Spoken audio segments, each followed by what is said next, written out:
All right, so here we are at the top of the hour. I want to welcome you to Boardroom Boost. Those of you who have your cameras on, give each other an air high five for making it here today. Thank you for being in this space. In every single one of my workshops, my trainings, and my coaching, Dr. Toro can attest to this. I always start with an intentional deep breath in. So I want everyone to take a moment and just take an intentional deep breath in with me.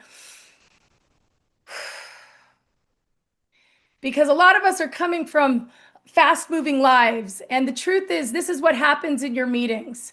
We need to find a way to make sure that we welcome everybody in the room and we presence everybody into the space so that we can encourage them to take advantage of this new space. So we're going to be meeting for the next 30 minutes. This is my boardroom boost. And so I've decided I'm going to do this sans PowerPoint presentation, and I'm just going to share my energy with you. My desire is that you walk away from this having a little bit more energy in your life, as well as some practical tools and techniques that you can apply to really handle those challenging personalities in a meeting. Now, before I jump into the formal presentation, what I want to just put out there is a personal experience that I just had. So I just turned 50 years old this year. It was a milestone in my life. You know, I can't believe it. 49 was like, oh God, here it comes. And then 50, I'm loving it.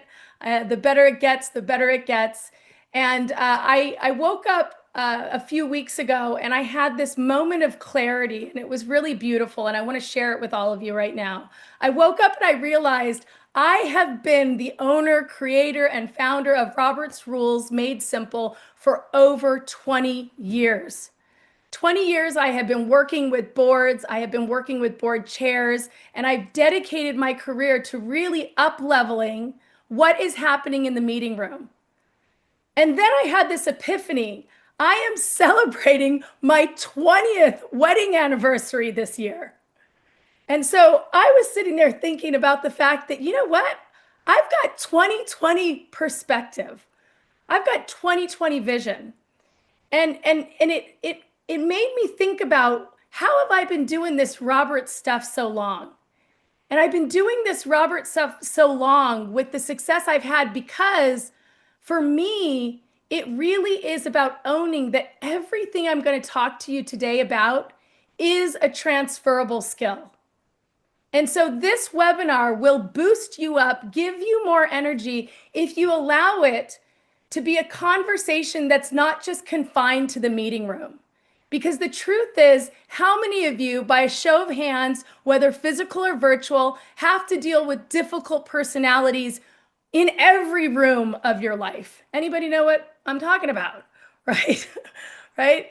I have two beautiful teenagers, and woo, I tell you, their personalities are right now are difficult, and I feel an immense amount of gratitude that I have these skills that I'm using, not just when I'm in the boardroom, but when I'm in every room of my life. So I'm going to invite us to up-level this conversation and really think about how to apply what it is that I'm talking about to the conversations with your loved ones, with your children, with your grandchildren, with your friends, with your boss, with your friends, and with the people that you're meeting.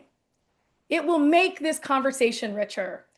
And so I want to just start by acknowledging everyone in the room. So welcome. I'm going to give you all a round of applause. Woo! I'm glad you're here. You are here because you have invested in yourself by investing in and purchasing and being a part of the Robert's Rules Made Simple family.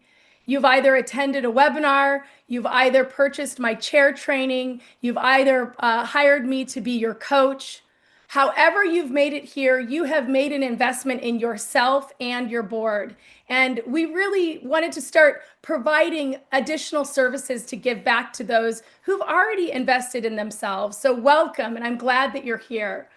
So in the chat functionality, because we're talking about challenging personalities, right? How do we deal with challenging personalities? What I want to do in the chat functionality is I want you to type in real quickly, what are some of the personalities in a meeting room that are just the hardest for you to deal with. You know what I'm talking about, like the talker, the negative, we got the bullies. I love that it just comes right up, right? I don't even have to decide. I don't have to define it, right? We know it when we see it. Someone who's arrogant, someone who dominates the conversation, people who just don't participate. Ugh, that's mind numbing. We've got negative attitudes, people not really being forthright or sharing information. That's a big one, Liz. Those who continually interrupt. How do you handle that? That person who keeps interrupting, nitpicky. So there is no shortage. There is no shortage to this list. There is no shortage to this list. Now, I want to just see by a show of hands, either physically or in the space, how many of you have already purchased my Chair Meeting with Confidence online training? Okay, just go ahead and put your hands up. So how many of you, and put it in, if you're in the chat functionality, I have it, right? I want to just see who has it. Okay, so the chair training is such an essential part of this. If you haven't been able to go through it, it's such a powerful tool. But I venture to say the majority of you are here because you have interacted with that content. And so I want to just take a minute and I want to talk a little bit about, and this is kind of the hard part. It's easy to identify the behaviors we don't like.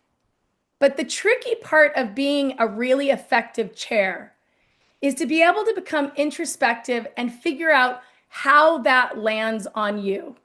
Because it's at the moment of recognition that this is a bad meeting behavior, you as a board chair have to have the courage to be able to make an intervention. And so I'm going to ask you a weird question, and this is completely personal, and this is completely just about you. Where do you experience bad meeting behavior in your body? Meaning when somebody is being nitpicky, when somebody is talking out of turn, what happens for you physically? Do you tense up physically in your body? Does your mind start racing like, oh my God, here they go again? Does your stomach have a pit in it? Does your heart start to race? Like how do you burn? I call it the hot, rusty, burny feeling. For me, it starts in my stomach and then it works its way up to the chest and then it goes down to my arms. So I want you to take a minute to identify that feeling for you. It's not a pleasant feeling, but it's something that all of us have. So you feel a sense of disgust. I want you to go even further, Herschel, and tell me, how do you experience disgust in your body? Is it in your head where you're just like, ugh, right? You're clogged up with that. Or is it in your body, like where your heart goes? Tension in the chest, Tim, my face gets flushed. Okay, so let me hear a few more. Where else do you experience? Okay, you get butterflies in the stomach. Okay, so why is this important? This is important because as a chair who is going to be dealing with difficult personalities in a meeting room, you have to first become aware of when you get tripped up. Because it's at the moment that you have a physical reaction that you could get knocked off your center. Everybody take an intentional deep breath in. So I just invited you to think about your trigger. And then what did I ask you to do? I asked you to take an intentional deep breath in. This is when I want you to use this skill set. And it seems so basic, but it's one in the moment that so many chairs forget to do. And so instead of responding from that physical indicator, we end up reacting. Well, anybody know what I'm talking about? Right? Okay, how many of you do that maybe in relationship with your significant other? Oh. Right? How many of you maybe do that in relationship with your children? Oh. Right? So guilty. All of us. There isn't any human being on the planet that has perfected this skill. This is just a skill we need to keep on honing. So the first step in really choosing and desiring to manage difficult and challenging personalities in the meeting room and in your home is to acknowledge when you're having an experience and then intentionally choose to take a deep breath. Because it's from that space that we can respond from our humanity and not react from our defense mechanism. Okay, so I'm going to ask you another question. And this is important to think about. When you have that reaction in your body, and you sometimes are ungracefully react, do you tend to be a fighter or a flighter? So in the chat functionality, I want you to just type out, are you a fighter? You can snap back. You know who you are. You can make that, you can cut the knees out from under that person. Are you a fighter or are you a flighter? You kind of, oh, you freeze. You don't want to say anything. Words don't come out easy. So just let me just see who's in the room. There is no right or wrong. There is no right or wrong. This is just the humanity that we're talking about, related to being able to kind of identify how you're dealing with difficult behavior. So let me just see here. I don't see anybody in the chat function. Like, can you write it down? Am I not seeing? Oh, here. I didn't see the everyone. Somehow I went into one person's chat. There we go. David, I went into your chat and that was it. So I was just seeing you.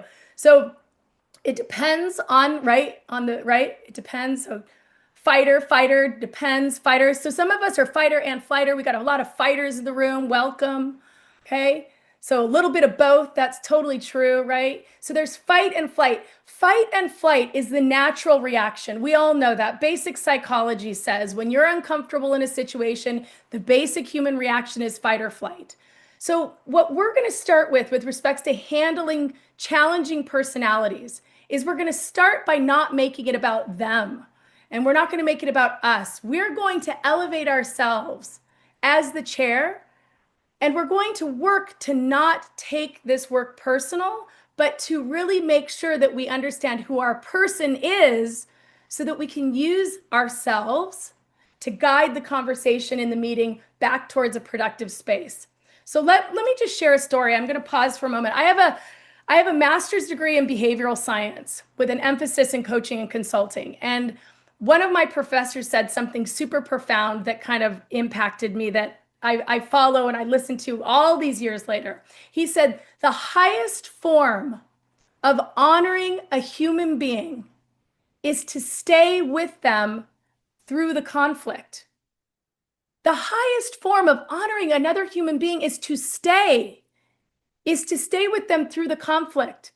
How many of us have had the experience in our life, either professional or personal, where we have the conflict, but we never get to the resolution? Anybody know what I'm talking about? Give me a hands up if you know what I'm talking about, right? And so what happens is we have the breakdown, but then because we don't stay, we fight or we flight, we end up abandoning an opportunity to experience a breakthrough. And that happens a lot in meetings. And so you as the chair are really the individual who's helping your board stay in the uncomfortable space so that you can move through it and get to solution. Your job is not to exacerbate it through fighting or flighting. So the first thing I want you to do is I want you to put your hand on your heart, okay? Because I want you to just, this is the cue right here. Put it on your hand and like both hands, just boom, right here. Feel yourself. So I want you to go, oh, I just had my reaction.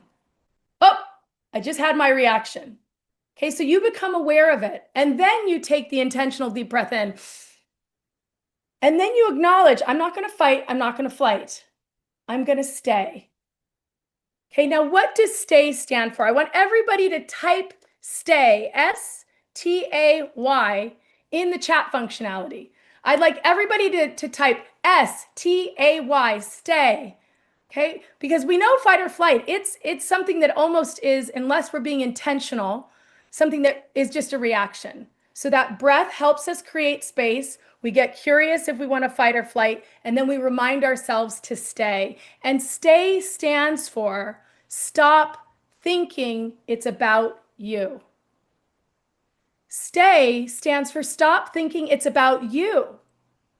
And what's amazing is that when you can remind yourself that this situation isn't all about me, then all of a sudden my reactivity can go down and I can start making some decisive choices about how I'm going to make an intervention in the face of this difficult person. Now, the very fun reality of what I'm talking about And as human beings, you all get this. This is just a reminder of how to manage what's going on internally. It happens within a split second. Boom. It happens so fast. And so for me, what I've created, and I use this when I'm in front of, whether it's the meeting room, whether it's in front of my children, whether it's in front of even my husband, or those that I'm in a meeting with trying to get something done and I'm not using Roberts, I will say to myself, Susan, stay. Stop thinking it's about you. And when I can get myself a little bit out of the way, then all of a sudden I can be more creative with my responses. Now, everybody take an intentional deep breath in real quickly. Okay? Because I want to make a huge disclaimer. Please hear this. You may not use the stay model on anybody but yourself. You will create a huge battle in your relationships if you try to use this on someone else. You know, if I said to my husband, Jared, you need to stay. Stop thinking it's about you. I'm not going to make that situation better. This is a generous, powerful, and impactful mental mantra that I'm inviting you to use when you're in situations where you are running a meeting, whether personal or professional. Okay, super important as we're looking at this. Okay, so stop thinking it's about you. So let me just I have like an example that I wrote down. I'm going to see it here. It says, so I love this when I'm in the meeting. What does it look like when I'm actually staying? It looks through an intentional deep breath in. And this is funny. In a meeting, if you stop as a chair and you take a deep breath, nobody's going to be like, why is Susan breathing? Right? So this is one of those amazing things you can do at any point. And then you're saying the mental mantra to yourself, Susan, stop thinking it's about you. And then what I can do is I can then step into the meeting and I can make an intervention. So it's something like, well, I can see that people are getting upset. So acknowledge that there's an upset in the room. And I can see that people are speaking without being recognized. So you're calling out what's happening without it being a judgment, right? And then let me remind you that you need to be recognized by the chair before you start to speak. So then you're just giving the rule. So it's not reactive, it's not punitive, and then it becomes really generous, because those of you who've taken my program, you understand the importance of the high five context. You then end it with, and I'm asking you this because I desire everyone in the meeting to feel seen, to feel heard, to feel valued, and to feel respected. With that, we're going to move to our next item of business. And so much of this journey of dealing with difficult personalities really stems from the ability and the training and the practice and the choice for you to manage yourself. I have really learned this as a parent, that parenting has nothing to do with children. It has everything to do with how I show up as a grounded and as an intentional force on the behalf of myself and my children. Do I always get it right? Absolutely not. Absolutely not. But do I know that I'll have more time to practice? Absolutely. And so this is, I think, a really interesting dialogue to start with, because so many other trainings, so many other coachings will want to try to alter people's behavior through trying to alter them. My desire is for you to think about yourself and own that you really owning your center will support how you're able to invite and pivot people back into the meeting. So I want to talk a little bit about kind of challenging personalities, right? So this I thought was a really kind of thought-provoking quote. So I'm going to find it here in my notes here. I thought this was interesting. It says, the truth behind difficult personalities in meeting is that challenging personalities don't ruin meetings. Untrained chairs do. Part of your responsibility as a chair is to deal with those personalities. People are not going to check their personalities at the door. Sorry. And so thinking about, and I have to give you high fives for being here, it's that untrained chairs. So you're already doing more than what 99.9999% of the chairs on the planet do. And so the fact that you've been here, Dr. Toro and I have worked together, I've coached him, and the fact that you're in the room right now, that's what I love about you is you're a continuous learner and that you're committed to knowing that this is a skill that you're never really done with. And it's one that's going to continue to support you in whatever room you walk into. So I love that you're all in this room right now. And I'm glad you're staying with me. All right. The other piece I want to talk about is up-leveling your game as a meeting chair. I'd like you to take this into your meeting room. Please steal this. If you are chairing a meeting, if you support a board, I want you to say, I went through this webinar with an amazing facilitator, let me tell you. And she asked me to do this for us. Okay, so let's do this. So in the chat functionality, and some of you have seen this before, but this is the level I want us to play at. Time equals what? So go ahead and type that in the chat functionality. Some of you have worked with me, so I think that maybe the answer will be a little bit different. But those of you who haven't, what do we think? There is no wrong answer. It's just an interesting perspective, right? So here it is, right? So time equals money, money, money, life, life, life, effort, effort, money. Okay, so we have been trained to believe that time equals money. Time equals money. And the truth is, that's truth, but it's only half truth. So what I want to invite you to do as a meeting chair is to up-level your game by sharing the equation. Time doesn't just equal money, time equals life. Everybody type life into the chat functionality, right? This is your life. Woo! Life. You know, and your life is important. And the life of every person in that meeting room is important. What would happen in your meetings if you started with that intentional deep breath in, you got grounded, and you reminded everybody at the beginning of the meeting, my life is important, and your life is important, and the work that we're going to do here today is important.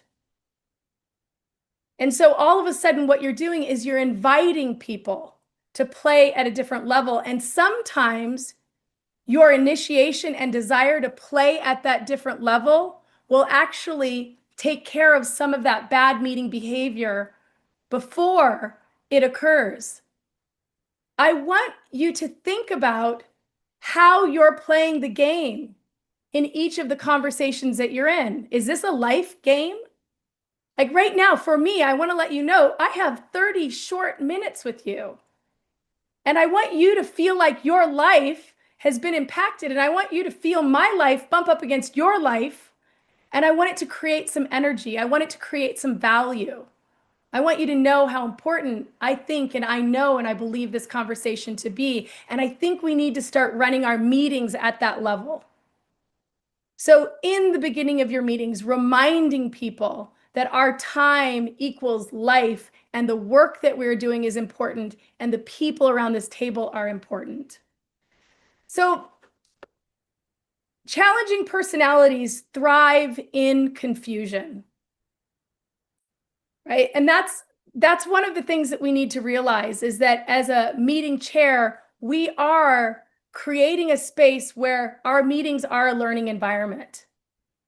And so if your board is struggling with the fundamentals of how to make business decisions and there's confusion and Robert's Rules of Order is a stumbling block, you're setting yourself up for a world of hurt as a chair because you're going to have to weed through that confusion piece. So I want you to really think about your meetings as a learning environment.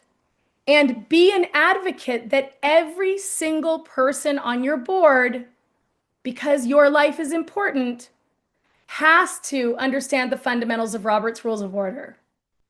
This is not just a shameless pitch to make sure that you've purchased my board license, but if you haven't done that yet, do it. Providing a board license to your board members and making sure everyone's gone through the same training will make your life easier. Now, let's just apply this skill set to your relationships at home. If you're going to be making decisions with your children, make sure they understand how the decision is going to be made before you execute the conversation. Right? Because that's where a lot of resistance in relationships happen, is we think we're trying to make a decision, and then all of a sudden the child thinks they have a say, and you rip it out and you make the decision unilaterally, and they're angry.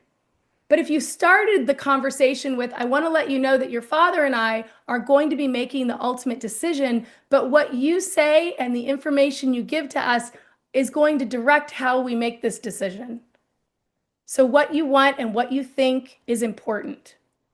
But if a child goes into a conversation thinking they're going to be the one making the decision, and then that's ripped from them, then that creates tension and it creates confusion. Same thing in a meeting. If people don't understand the fundamentals of how we're making the business decision, it's going to create tension. Right? So looking at this, how do we create an environment where people desire to participate in a healthy way?